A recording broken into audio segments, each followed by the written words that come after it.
Est-ce que j'ai l'habitude de vous retrouver dans un cadre assez spécial comme celui-là et être super joli?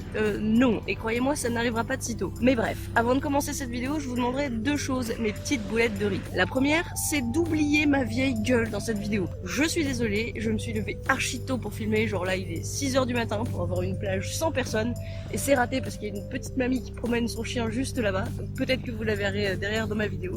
Et ensuite, la deuxième chose que je vous demanderai vraiment, mais alors vraiment, de pardonner, hormis mes cheveux qui font aussi partie de mon visage et qui sont une catastrophe absolue, c'est mon style vestimentaire. Et puis, si jamais vous aviez aussi l'odeur dans la vidéo, je vous aurais demandé de pardonner mon haleine du matin, mais ce n'est pas le cas. Donc on peut commencer gentiment. Ouvrez grand vos yeux, vos oreilles, vos naseaux, tout ce que vous voulez, votre trou du cul. C'est parti, on y va.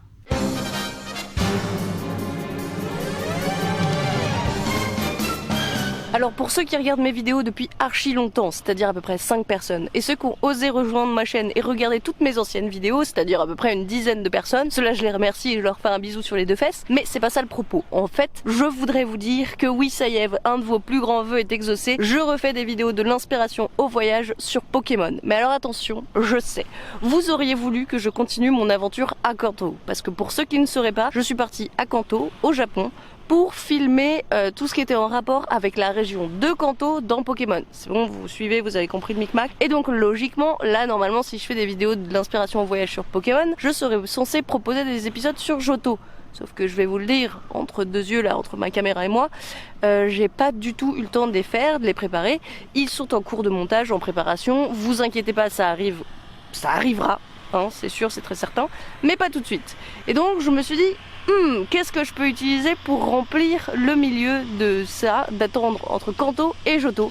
Et ben j'ai décidé de faire comme dans l'animé et de vous faire une saison sur Pokémon les îles Orange. Alors pour la bonne compréhension de l'épisode, je vais passer en voix off pour vous expliquer 2-3 petites choses histoire de mettre tout le monde au même niveau. Les premiers jeux Pokémon sont sortis en 1996. Et comme j'ai vaguement essayé de vous l'expliquer il y a quelques secondes face caméra, il faut savoir que la carte du jeu est inspirée d'une région japonaise, la région de Kanto. En effet, ils se sont inspirés de la forme de la région, ils se sont aussi inspirés de certaines villes qui sont présentes, et bien sûr, ils ont donné le nom de Kanto à la région de Pokémon rouge, vert, jaune et bleu. Et vous savez la suite de l'histoire, Pokémon a rencontré un énorme succès et ses premiers jeux ont été adaptés en série télé et diffusés à partir de 1997 au Japon. La première saison de l'anime correspond aux aventures de Sacha dans la région de Kanto. Dans celle-ci, les villes officielles du jeu ont plus ou moins été respectées, même si évidemment certaines villes ont été rajoutées afin de proposer une diffusion plus longue. Et la diffusion a duré du 1er avril 1997 au 28 janvier 1999, toujours au Japon évidemment. Entre-temps, un film est même sorti et évidemment le succès de Pokémon sous toutes ses formes est tel que l'arrêt de la diffusion de l'anime n'est même pas envisageable. Le problème qui se posait ici, c'est que les jeux suivants n'étaient pas encore sortis et donc la deuxième génération de Pokémon n'existait pas encore officiellement. Et donc les créateurs de l'anime n'avaient pas de matériel sur lequel s'appuyer pour pouvoir réaliser une deuxième saison de l'anime. La décision a donc été prise, créer de toutes pièces une région. Et c'est ainsi que la saison 2 de l'anime Pokémon les îles Orange a vu le jour. Pokémon!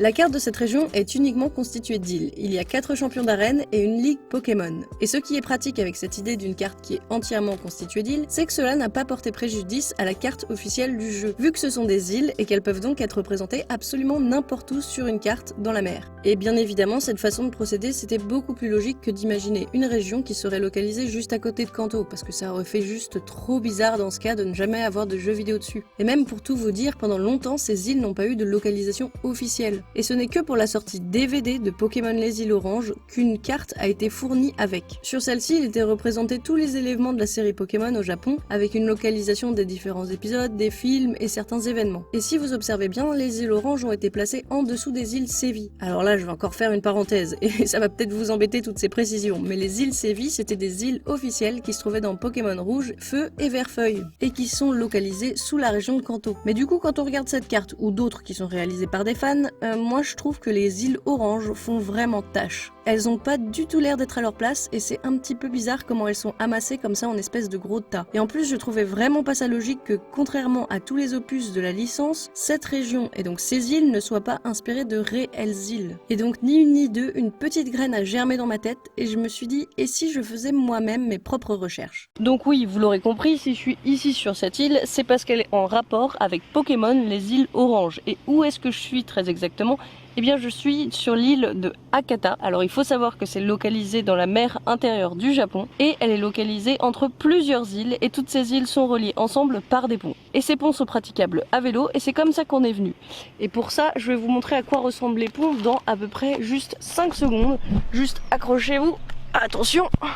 Normalement il y a un pont juste derrière moi, voilà. Donc bon, yes, j'ai choisi la pire vue du truc. Bon attendez. Hop là. Hop là. Voilà. Vous voyez les ponts. Bon, à peu près derrière ce grillage. Alors là c'est un petit pont. Ici.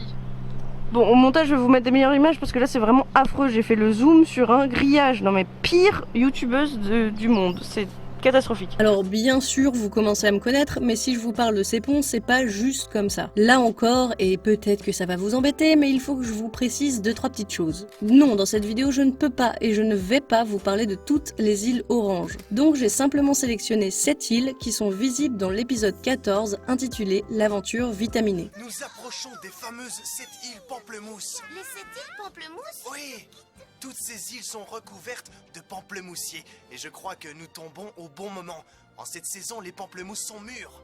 Et bien évidemment, quand on a des fruits aussi appétissants, eh bien forcément, on a des problèmes avec un ronflex. Et c'est exactement ce qui se passe, parce que sur ces îles, il y a un ronflex qui se plaît à dévorer toutes les récoltes. Et donc forcément, vous connaissez Sacha, il va essayer de protéger coûte que coûte ses pamplemousses. Et attention, je préfère le préciser avant d'aller plus loin dans cette vidéo, mais là, tout ce que je vous raconte, en fait, ce sont des spéculations de ma part. Parce que je n'ai rien trouvé sur internet qui peuvent, par exemple, confirmer ou infirmer ce que je suis en train de raconter. Tout ce que j'ai fait là, c'est du travail, c'est mes propres recherches, en fait, que je suis en train de vous exposer en vidéo. Parce que oui, réellement, j'ai fait des recherches pour essayer de trouver dans la réalité des îles qui auraient pu inspirer la création des îles pamplemousse dans l'animé. Oui, j'ai des délires un petit peu chelous dans la vie, mais bon, chacun ses passions, hein. Toi peut-être que tu vas aller pêcher le dimanche, et ben moi je fais des recherches sur Pokémon. Et bref, avec ces recherches, j'ai découvert l'existence de 7 îles entre Honshu et Shikoku qui sont reliées ensemble par plusieurs ponts et qui, si j'en croyais leur page Wikipédia, étaient connues pour la culture des agrumes. Donc ni une ni deux, j'ai noté cette idée de vidéo dans ma tête et en août 2018, j'ai pu me rendre sur les lieux. En effet, avec mes 2 frères, on est parti au Japon pour un road trip à vélo. Et depuis la ville d'Onomichi, on a pu prendre le premier pont pour rejoindre une de ces 7 îles. Et en s'y baladant, on a tout de suite compris qu'elles étaient bel et bien spécialisées dans la culture des agrumes, à savoir des citrons, des oranges, des pamplemousses et sûrement d'autres agrumes qu'on ne connaît pas chez nous. Tout ce que vous voyez là en vert, c'est des orangers. Cette information, c'était impossible de la rater, puisque comme d'habitude avec les Japonais, quand une région a une spécialité, ils développent toute une communication et une économie derrière. Forcément, toutes ces îles avaient des mascottes, il y avait des goodies incroyables, enfin, un truc de fou, il y avait des pâtisseries à l'orange absolument partout, des jus d'orange, enfin, des jus de pamplemousse, des jus de citron, vraiment des milliards de choses à acheter, et la seule chose que j'ai goûté, c'était juste leur jus d'agrumes, parce que quand même, je me suis dit, si je suis là, il faut faire un petit effort. Alors sur ces îles, on ne devait faire que passer, mais on est tombé nez à nez avec un typhon qui nous a forcé à nous arrêter. Et là, je vais vous laisser avec l'enregistrement qu'on a fait le jour même, parce que quand même c'était assez collector ce qu'on a fait. Mais je vous laisse regarder, vous allez juger par vous-même. Alors quand on me demande à quoi ressemblent mes vacances, bah voilà à quoi elles ressemblent. Il y a actuellement un typhon, du coup on campe dans des toilettes publiques pour hommes. Ah putain, il est genre minuit et demi, je suis fatiguée. Et ça ne ressemble à rien. Je ne ressemble à rien, personne ne ressemble à rien. C'est horrible, on a essayé de dormir dehors avec un système d'accroche un peu particulier. Mais ça ne fonctionnait pas tellement il y avait de vent. Voilà, donc si quelqu'un arrive pendant la nuit ou demain matin, il aura le joyeux plaisir de nous trouver là. C'est délicieux. Il y a aussi mon frère qui va dormir dans le couloir là, parce qu'il ne veut pas avoir trop chaud dans la tente. Et donc vous vous en doutez, le lendemain on était clairement mais décédés, donc on a décidé de se reposer, et puis finalement c'était tellement agréable qu'on a décidé de passer les quelques jours de vacances qui nous restaient sur ces îles. C'était vraiment des journées magiques qu'on a passées là-bas. Les gens sur l'île étaient extrêmement gentils. Certains nous ont offert des boissons ou alors d'autres une bâche pour protéger nos affaires en cas de pluie. Il y avait des gens qui venaient nous dire bonjour le matin ou le soir en fonction de quand est-ce qu'ils promenaient leur chien. Bref, un vrai régal. Et donc oui, si je suis venue ici sur ces îles, c'était pour voir de mes propres yeux ce que j'avançais. Pour voir si effectivement ces îles étaient autant spécialisées dans les oranges qu'on le dit sur Wikipédia et dans des ouvrages. Est-ce que ces îles étaient aussi jolies que dans les photos que je pouvais voir sur internet? Et est-ce que ces îles avaient réellement potentiellement un lien avec Pokémon? Et quand je viens ici, je me dis franchement il y a des arguments, Alors déjà le premier, c'est que ces îles sont carrément, je sais pas si on peut dire carrément, mais ces îles sont clairement très jolies. Il y a un lien entre la nature, la mer, la forêt. En plus, sur toutes ces îles, il y a proposé en fait des endroits pour camper gratuitement. Donc ça, forcément, c'est en lien avec Pokémon parce que qu'est-ce qu'ils font? Ils campent. Il n'y a pas que moi, la seule glandue qui vient camper sur ces îles. Non, il y avait plein d'autres Japonais qui venaient camper. Donc ça, c'est déjà un premier point, le lien avec la nature, le camping et tout ce qui s'ensuit en rapport avec Pokémon. Deuxièmement, le fait que cet endroit, ça soit une île, mais surtout qu'elle soit liée à 6 autres îles. Donc ça forme un lien entre cette île et ces 7 îles. Autre argument encore intéressant, c'est qu'elles sont spécialisées dans la culture des agrumes, comme j'ai dû vous le dire face pas caméra justement. Donc voilà, là on a quand même 3 points importants qui peuvent montrer en fait ce lien entre Pokémon et l'animé. Et puis surtout, ce sont des îles qui sont présentes au Japon et en rapport, quand il y avait la première génération de Pokémon, elle était en lien avec le Japon. La deuxième génération de Pokémon est aussi en lien avec le Japon et les 2 suivantes aussi. Et là, il y a un petit monsieur qui va passer.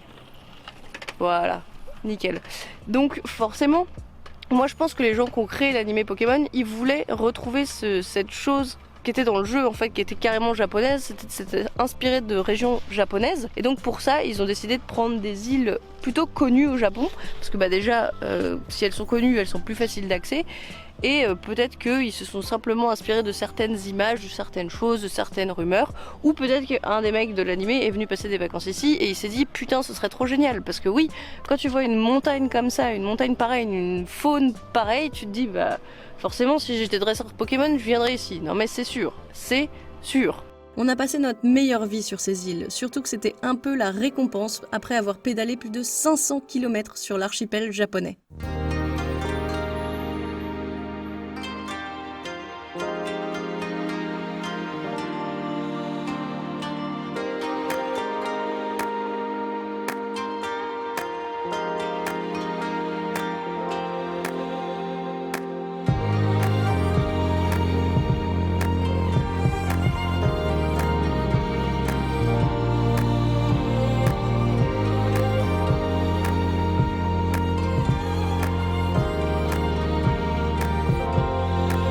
Donc oui, si jamais vous avez le courage et la force de venir pédaler au Japon, je vous conseille d'aller sur ces îles. Et sinon, je vous remercie d'avoir suivi cette vidéo, je vous fais des gros bisous, et puis je vous dis à la prochaine, surtout portez-vous bien, et puis peut-être en avant pour de nouvelles aventures Pokémon, qui sait. Allez, bisous!